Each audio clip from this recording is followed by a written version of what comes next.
Penktadienio naktį Vilniečius iš lovų išvertęs sprogimas greičiausiai buvo savižudybė. Ant Tauro kalno susisprogdino 19 metų vaikinas. Ikiteisminį tyrimą atliekantis pareigūnai incidento detalių plačiau nekomentuoja ir sako tiriantys įvairias versijas. Neaišku ir kokius sprogmenis detonavo jaunuolis, bet sprogimo būta stipraus. Išdužo profsąjungų rūmų langai, o pagalbos telefonu ėmė skambinti skirtingose mikrorajonuose gyvenantys vilniečiai.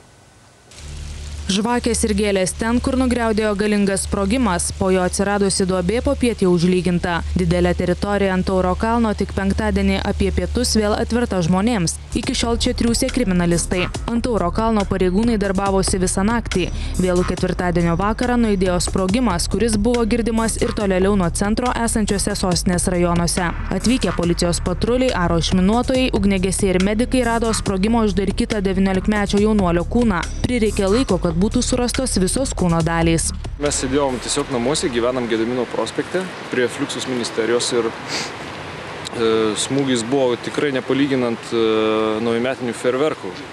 Kažkaip labai stipri garso banga buvo ir nusprendėm, kad kažkas iš tikrųjų atsitiko, išėjom apsižiūrėti. Nu ir štai. Sprogimas buvo toks stiprus, kad išdužo net šalia esančių profsąjungų rūmų langai. Sprogimas buvo girdimas ir už kelių kilometrų esančiuose mikrorajonuose. Prokuratūra pradėjo tyrimą dėl nužudymo ir savižudybės kitų žmonių gyvybei pavojingų būdu. Pagrindinė versija, kad jaunuolis pasigaminę savadarbį sprogstamąjį užtaisą nusprendė dramatiškai pasitraukti iš gyvenimo. Būtent apie tokius 19-mečio ketinimus policijai pranešė mergina, tačiau pasak pareigūnų jau buvo per vėlu. Bendro pagalbos centrą paskambino mergina, pasakė, kad vaikinas žada nusižudyti. Viskas. Iš karto buvo sureaguotas? Tai buvo sureaguota, bet jau sprogimas, kaip sakiau, sprogimas jau buvo įvykęs. Kai sprogimas įvyko, tai iš karto mes turėjom daug pranešimų, daug skambučių į bendrą pagalbos centrą apie tai, kad įvyko Vilniaus mieste sprogimas. Ir kad buvo girdėtas sprogimas. Skambučiai buvo iš įvairiausių miesto dalių, iš Šeškinės, Antakalnio, Senamiesčio ir taip toliau.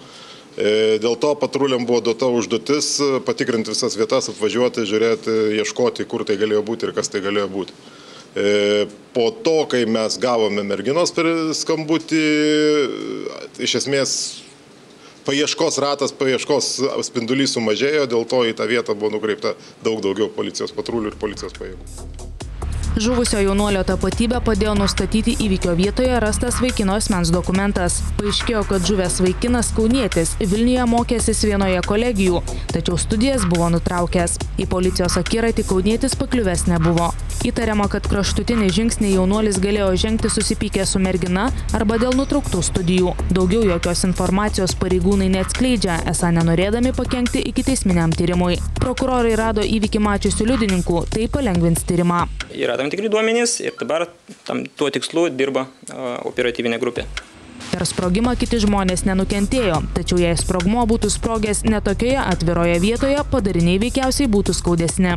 Pats tas padarimo būdas, galimos nusikalstamos veikos, jeigu ne iš tikrųjų buvo padaryta, o negalima savižudybė, be abejo, viešoje vietoje kitų potencialiai galimų žmonių buvimo vietoje, aišku, sakyčiau, yra labai pavojinga veika šiuo atveju.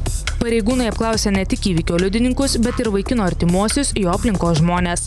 Ar kam nors taikytos procesinės prievartos priemonės, taip pat ar atliktos kratos, pareigūnai neatskleidžia. Reporterė Monika Petkevičiūtė, Vilnius.